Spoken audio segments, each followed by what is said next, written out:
or we can go outside and sleep. You can be next to us, Yoshi, if you want to. Yeah, I'll this one.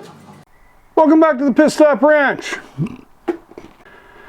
Today we're going to talk about flatheads again. Remember, well, last year sometime, say, 9 months ago, we picked up the Hot Rodders Horde because we were looking for flatheads. And that did happen to come with a flathead. But at the same time, we also bought 2 additional rebuildable bare flathead engines, or short blocks at least.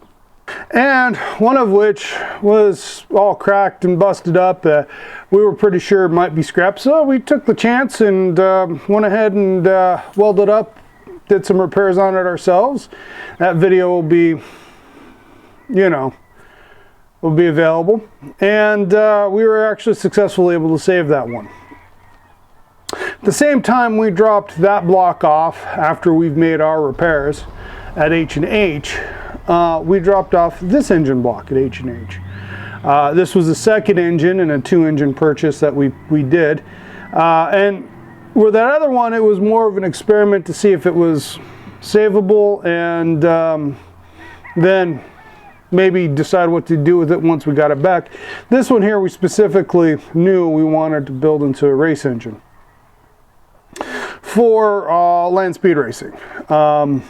Now, we were going to plan is to put it into a 53 Ford F100, we affectionately call Flow, and go race in production pickup XF class, since this engine was available for the 1953 model year. That's how it works. Well, due to, of course, supply chain issues, as well as just the amount of how backlogged H&H is, being one of the premier flathead builders in the nation, if not the world, we ended up, it took them a little while to complete this one, or get this one to the completed short block status. Start off, let's go ahead and go over the trick stuff they did on the engine block and go from there. Okay, this engine started off life as a 49 to 53 8BA. It's the last generation, last iteration of the Ford produced flathead Fords they put into cars and light trucks. This particular example was in pretty good shape with little or no issues, and there was a fair amount of pitting in the face up here, but nothing to prevent work. Now, some of the pitting is still there, but it's in areas that aren't going to see much activity, they're not going to leak, they're not going to let gases go by. There is a limit on how much they can machine off. They need to only take off enough to get a mating surface so the gasket seals.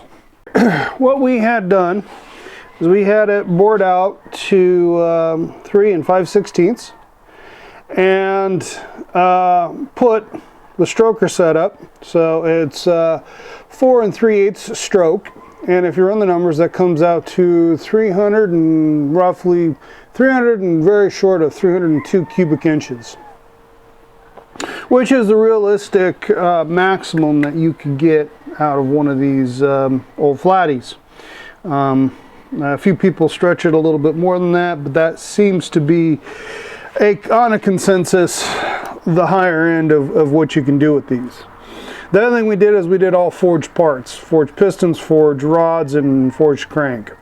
The other thing you will notice is there is a relief here put in the head. This is to improve airflow between the cylinder and the valves.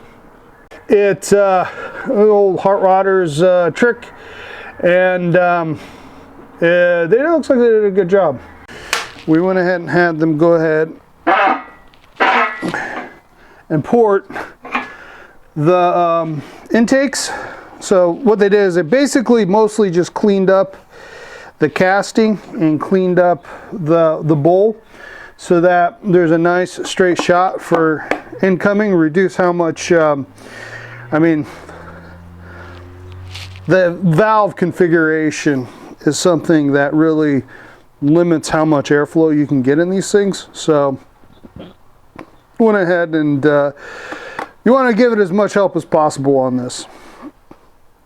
Now, one thing about the Flatties is exhaust, go ahead and take a turn, run down here and come out a Siamese port here on the side of the block.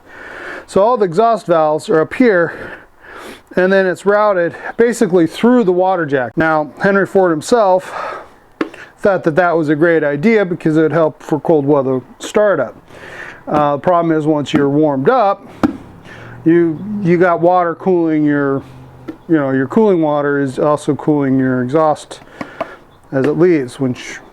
Anyways, the exhaust ports have also been ported and cleaned up really nice. As much material has been taken out of them as you possibly can. So they threw the works at it. Now the valves themselves are 1.5 and 1.6 valves. Going further on the valve train, went ahead and sprung 4 adjustable lifters and all new race springs, Itsuki race springs. So we have those. Like I said, we got the 4 3/8 stroker crank forged. Everything's balanced. We have the steel end caps, main caps, so that's good. Brand new timing set that is cast aluminum and steel instead of the plastic one that actually came with them. We're going to go through a list of items that we went and picked up with the engine, and then we're also going to then take an inventory of stuff we need to then actually do a final assembly on this thing. Alright, some of the goodies we got. Now this engine already has the valve train we need. The other engine does not have any of the valve train in it. So we went ahead and bought complete valve train setup, just like this one. We are still missing the springs, but those are on their way because, supply chain, along with a high performance camshaft. Next up, we have a high quality gasket set. I believe this has, this has got a graphite head gasket, which I'm not sure what that means. They did give us a new pickup. We're waiting on the spring or the screen. Got a brand new Melling oil pump. It's a double check, but I believe this is a high capacity oil pump, so that's good. We picked up a Navarro triple deuce intake manifold, full race spec. Navarro was a contemporary of Victor Elderbrock. Didn't quite get the level of attention that Vic got, but is known for very high quality, some of the best intakes and heads there are. So that's it's been bench tested, and I think Hot Rod did a flow comparison with this versus other ones, and it came out as being one of the best. Now it is, because it's a true triple, it is generally viewed as being a full race unit, as tunability and getting it tuned with the 3 carburetors for idling and just off idle. Some people have stated is problematic. I don't know. We'll find out. We'll see if we can make it work. So there's that. To go with the full race Navarro intake, this is the full race Navarro cast aluminum heads. Glendale, California. All right. These are a really nice piece. Looking forward to put them on. High compression ratio, good combustion chamber shape. They're specifically, these are specifically set up for the combination that we have bought. It's kind of a standard formula that H&H put together. And truly went ahead and sprung. These aren't the Speedway Stromberg knockoffs, which I know nothing about. Could be great carburetors, but these are actual Strombergs. So went ahead and sprung for them. 3 of them. Ooh, pretty. It's gonna look great on there. We'll have to figure out an air cleaner setup, but you know, that's you know, stupid us problems. And picked up the linkage setup for the triple Strombergs on this. So, and most importantly, we picked up a book on how to put together a flathead. This is actually specifically goes to the step-by-step on an 8BA, and it is one of the authors is the owner of H&H. So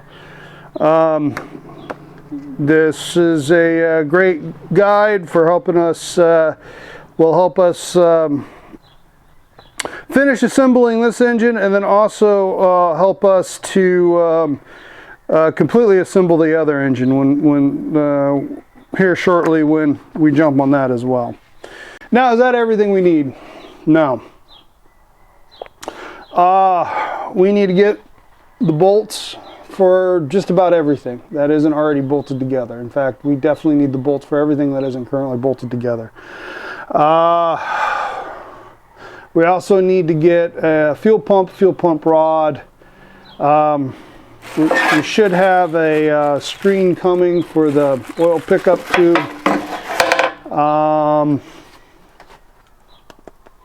Water pumps.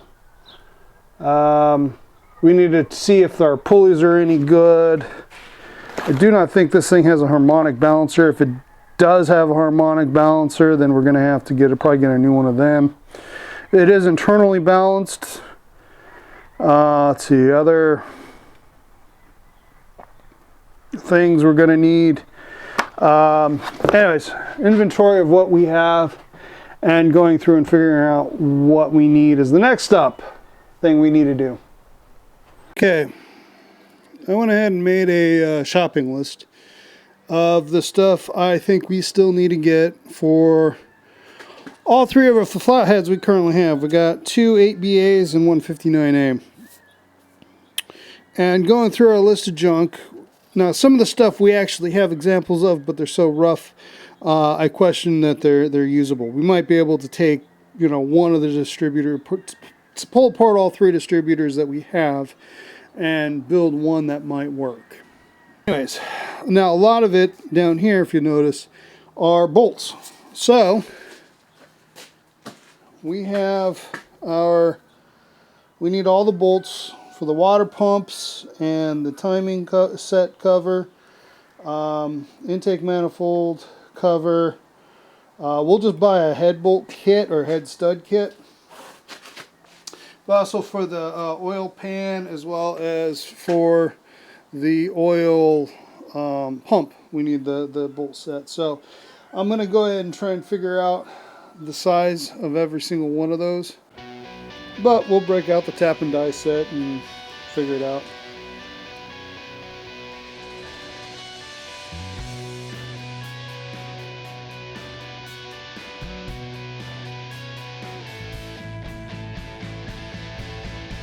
Since I was using the tap and die set to check all of the thread diameters and pitches real quick, I went ahead and chased every single exposed thread I figured I'd be threading into, because, you know, better to be safe than sorry. Okay, what I have here are 2 timing covers for the 8BA Ford. Obviously this one's in much better shape, but we have 2 8BA engines, both of them need timing covers. So, plan is to go ahead and clean these 2 up and get them ready.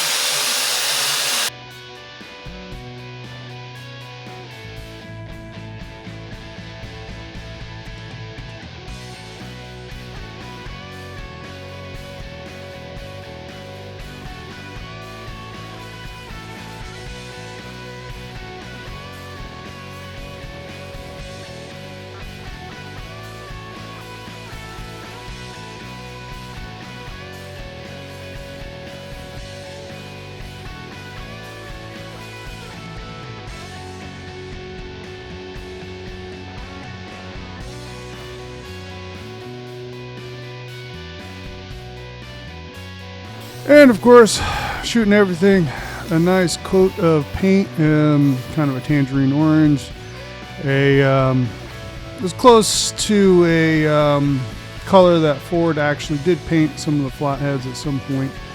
Most of the Flatheads' life it was painted a green, but later ones they did paint kind of a orange red. And we just went ahead and picked the can of engine enamel that got closest to it, and that's what we've been shooting our at least our 8 BAs.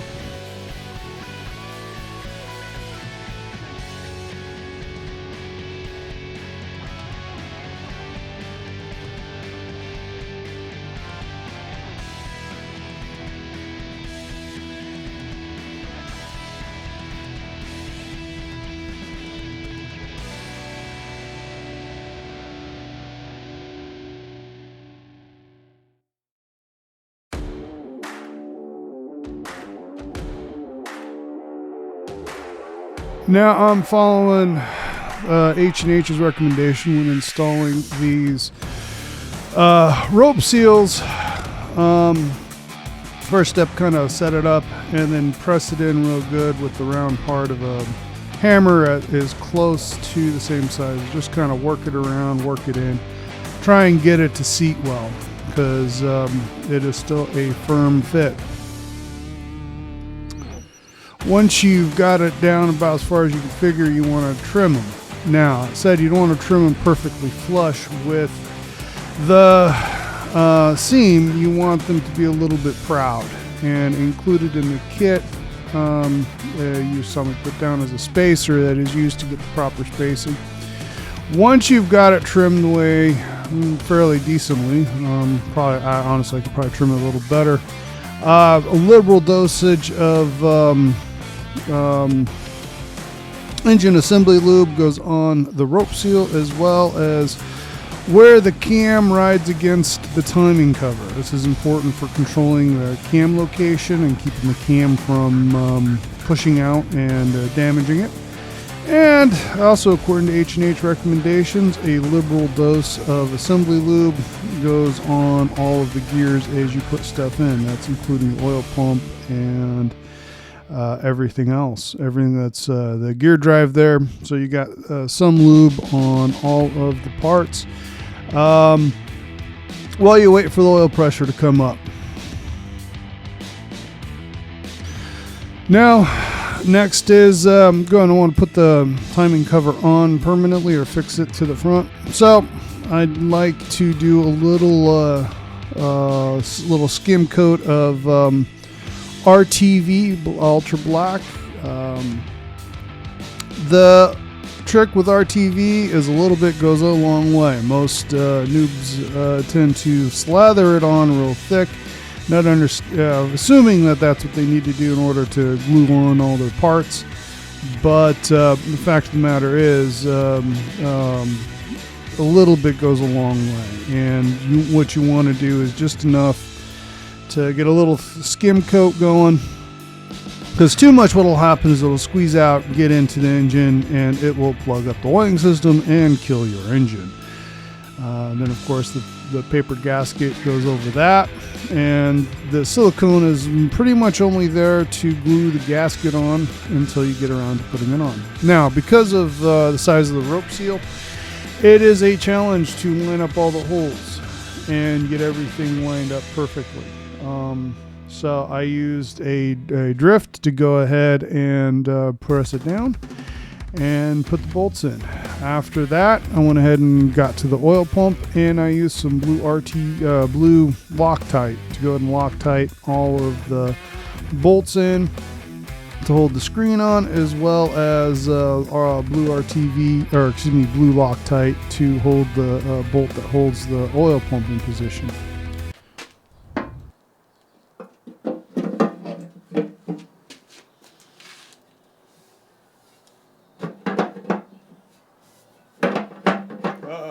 We have a problem.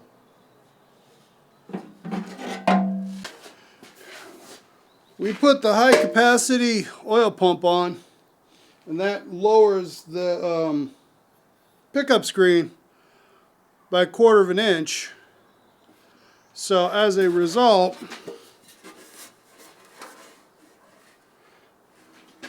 we are hitting right here. So I'm going to have to modify this. Now, I want to kind of modify the pan anyways and put some baffles in here so that we can control oil slosh. And furthermore, since this is a full race engine, we want to put a windage tray on this. So that'll be our next project on this engine. Well, that's as far as we can get. Was hoping to get a little further on assembling this, but them's the breaks. That's just how it is when you're playing with this stuff. Since this is a full race engine, we want to modify the pan anyways, and there's a few things we need to pick up to finish this block off. Specifically, we need the fuel pump push rod and a few other things that I've got a shopping list for. So hopefully I can pick that up in the next few days. Anyway, hope you enjoy this video. If you want to support us here at the Pit Stop Ranch, hit the old like button. If you haven't done so already, please subscribe. And until next time, have a Flathead-tastic day.